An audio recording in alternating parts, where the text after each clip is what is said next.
This is a wand. Specifically, this is my daughter's wand. She got this wand, or I should say, we bought her this wand when we spent a weekend at Great Wolf Lodge. This one particular lodge was in Pennsylvania, but I believe all the lodges have this game within the lodge called MagiQuest, and this is a wand for MagiQuest. They sell you a bunch of different ones, simpler ones, fancier ones. You can get different. I don't know if these are toppers. Technically, I guess it's a bottomer. I'm not sure what you would call it. That would go on the end of here. We obviously did not get her that piece. You could spend a lot of money on these wands, which I think is totally the intention. And I saw some folks walking around the lodge all decked up with some seriously upsold, upscaled wands. Now, I'm not here really to talk about Great Wolf Lodge. Maybe I will at some other point if folks are interested, or really getting too much into the MagiQuest, the game. It's very simple. You can see here, there's some very, very, I think, kind of old school, practical motion detection going on in here. There's some lights. There's no on and off switch. And there's some infrared going on, I believe, in the tip, and that interacts with some different sensors and screens and other things. Essentially, you take on the role of a magi, and you go and you do a bunch of quests, and at the end of the whole thing, if you're lucky enough to finish, which we did just in the nick of time in our visit, they declare you a master magi.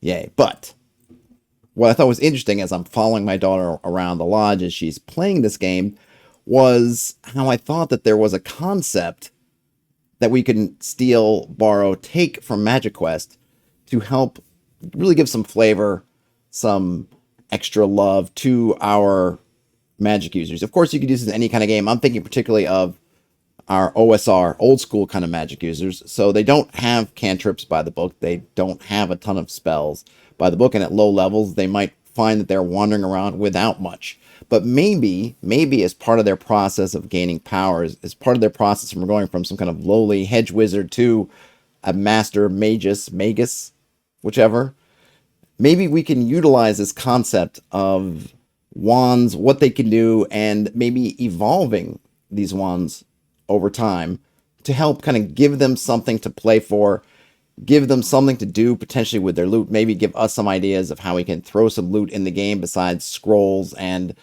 generic wands that can really add some extra, I guess, spice to playing a wizard or just being in a world of wizardry.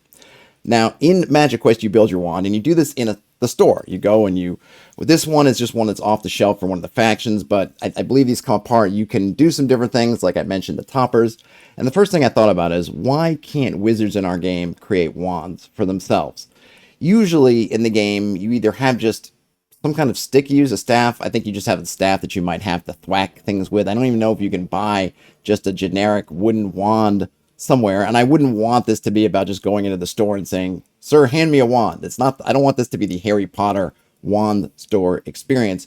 But what if you start off, say you're level 1, you don't have a wand? Well, why might you want a wand?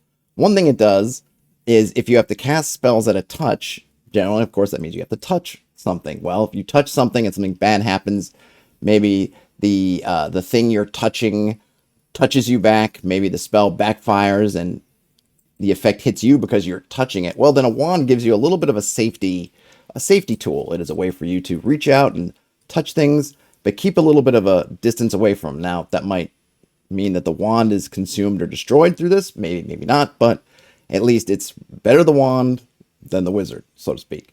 So we can talk about maybe in the first couple of levels, we could think of all kinds of fantastic stuff. Maybe you need a living branch from a tree, something that a druid or some sort of wilderness person, or maybe a dryad or some other kind of a treant ent, something gives to you, or it has to be a living branch. It might have to have certain specifications.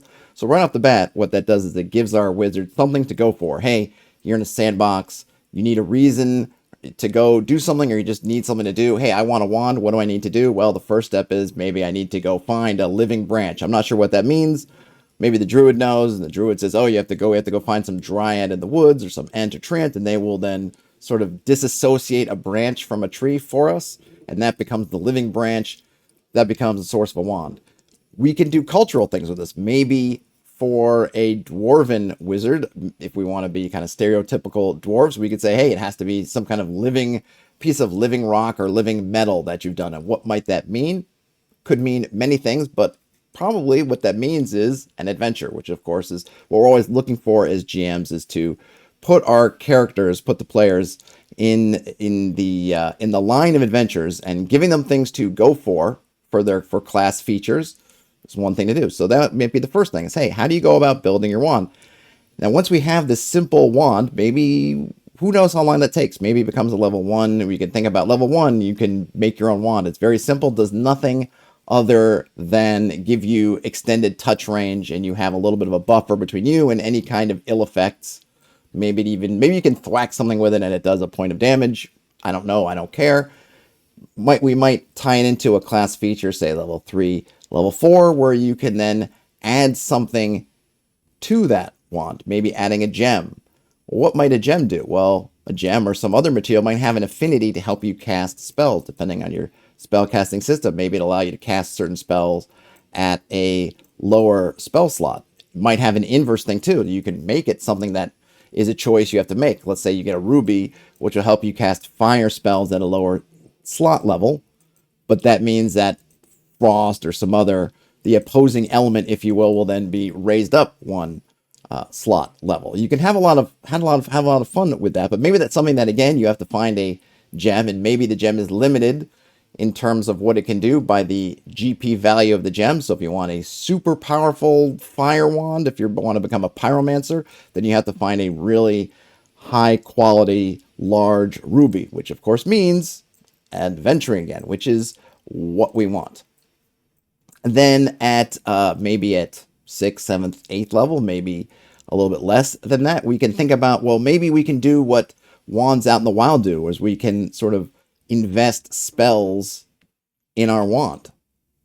We can figure out what level of class that makes sense, and then suddenly this goes from being a sort of passive tool to a helper, and now to also a spell container. Holding a spell is a feature that some folks have added to the game. I think Matt Finch had it where you could kind of keep a spell on your lips.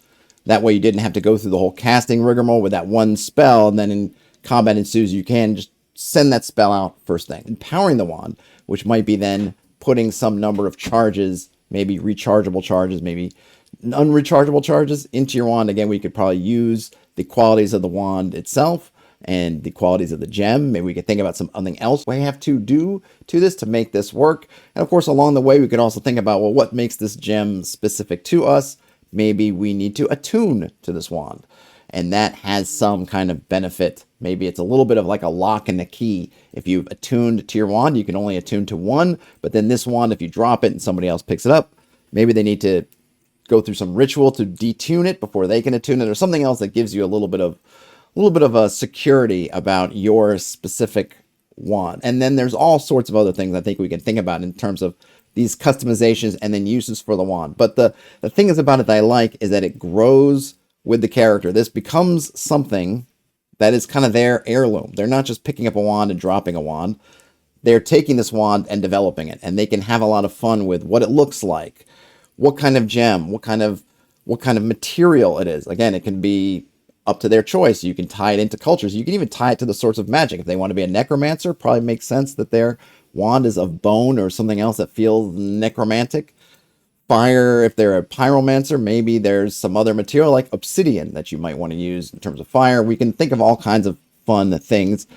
And that, I hope, will help your wizards not only stay engaged in the game, but give them things to aim for. Not that they don't necessarily have things to aim for already, but I always love things that will put the players, again, on those steps to adventure. I need to go out this door, and I need to go down the road into danger because I want this thing for my wand. One of the other things that MagiQuest does with their wands is you use the wands to activate these consoles in the lodge. So you go and you do a little wizarding toss. Really what you're doing is activating the wand through motion, then the infrared is hitting the center, and then something will happen.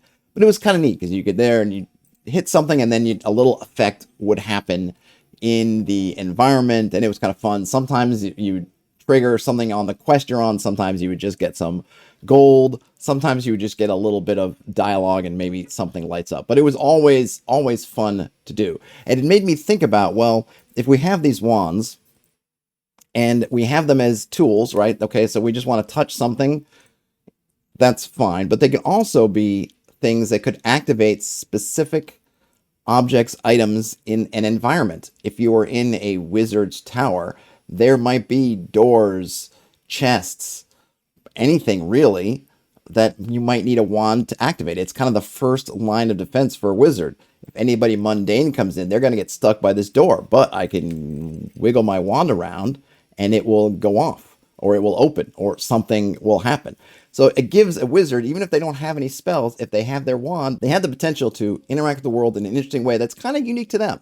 It could be something like, well, the thief can try to pick the lock, but it's magic, so that's tough, but maybe I could touch it with my wand. And of course, there's a risk because maybe on an alignment basis, maybe because of a trap or something else, that, hey, the wand may get hurt, damaged, destroyed by doing it. So you don't want to necessarily go around just tapping everything you see. You want to be thoughtful about it, but it could be in itself, the wand could be a key to unlocking things, and not only for other folks' things, but maybe for your things as well. Maybe there's some kind of spell or enchantment you could do in your coin pouch that you need to have your wand activate to open your coin pouch. Well, look, it makes it hard for thieves to get in if they can't get your coin pouch out because they don't have your wand. And if you've attuned to your wand, then it's not even like the thief can then take your wand and do it. It won't work because they're not attuned to it. So you can see that there might be a ton of possibilities for wands activating things. The spell casting in MagiQuest was a combination of a couple of steps you had to go through. And this involves in the game lots of fetch quests running around the lodge. But essentially what you have is a system where you collect elements. And then with the elements, you're usually doing a fetch quest for a master magi or somebody, one of the NPCs in the game. They'll take those elements, they'll create runes from the elements, and then you can put runes together and then you get a spell. I think that's right. No, maybe it's you get elements and they become the rune, and the rune is the spell. I think that's right. Pick up elements in the world, create runes, the runes are spells. And you would get, and of course the runes were all fairly thematic. They would say things like, oh, you want to get this frost spell, you have to get the frozen book, you have to get the living ice, you have to get these other things. You put it together, and now you have this rune for the freezing spell that you then cast in the game. Here's what I thought would be another great idea. Well, you're researching spells. That's fine and good. If we're dealing with spells as things that just can be sort of researched in a library, that's fine. But we can make it more of something that requires adventuring by adding this concept of not only research, but these elements, right? You need to bring these elements together. And you can think of it like the research helps you figure out what goes where, figure out the equation. But you don't unlock the magical energy of that equation until you can either take the magic off of or somehow bind together these different ingredients. And those ingredients are things that you find out in the world. So where do you find living ice if you want to make some kind of freeze spell? Well, you got to go figure that out. That is an adventure. Well, you need some sort of book or something else. In the game, they had all kinds of stuff. A shield made of leaves, certain books, and an hourglass that's in a tree. There were these paw prints. There was, I don't even remember the whole width and breadth of things you had to go get. It's very fetch questy, but it did give me a really neat idea. These are things that you can populate your world with, populate your treasures with. Maybe a treasure, we're always looking at it. Well, what do we do besides coins in our treasures? Well, here are things you can have. Here is this thing. Well, what do you have in here? You open up this treasure chest, and what do you find? It's like, well, you find a scroll, you find something else, then you find this. It looks like leaves somehow preserved and bound into the shape of a shield. What does that mean to you? I don't know. And but the wizard goes, oh, wait a minute, that might be a magical symbol. I don't have another name for it right now. We can think of one, but I could use that to create a shield spell. All right, that's a great ingredient for me to figure out. I don't have a shield spell, but this I think will help me in my equations to create a shield spell. Bada bing. And then on the flip side, you can have it where they find stuff on the adventure and then figure out a way to magicize it or turn it into spell components or spell ingredients. On the flip side, you can have them working on their equation in downtime, and suddenly they realize, hey, you need to find a shield of leaves, and then they need to figure out where that might be, and then of course they need to adventure to get there. So it can work in multiple ways, but again, it's a way of putting stuff in the world to help engage Magic users. You could really make casting and just Magic in general more of something that is actively engaged with, as opposed to just reading spell description. This sort of system that I'm just throwing out the broad strokes of, I think could be something to help that. You can also think about elements that might be bound up in items. Something that you do, and I think of this in Diablo, where you find a suit of armor that's magic, but you really don't want it. What you want is the ingredients that are inside it, so you destroy it, but you get the raw materials, if you will, and then you can do something else with that to make something better. But you can also think about, well, how different items might have some of this stuff imbued in it. Maybe you have a goblet that has some things on it that has some kind of minor enchantment. Instead of that just being something to be sold, oh, I don't need the goblet of ever-filling ale, I don't drink ale, whatever, maybe I'll sell it. Maybe an enterprising Magic user might look at it and say, there's some element in that goblet that makes it function that I don't want to use in and of itself in that goblet, but I can take this back to my lab, I can take it apart, and I can salvage that bit of arcanum, magic, whatever, and I can use that in something else, because I do need something of ever-flowing. I need an element that ever flows, and here we have such an ever-flowing element in this goblet. I can use that. Treasure by another name, and now they become something that could be more meaningful. Now, you as the GM, you're probably going to want to be open to a lot of stuff like that, because I feel like a Magic user that's going to get engaged in this sort of system is going to want to do a lot, try a lot. So you want to be open to that.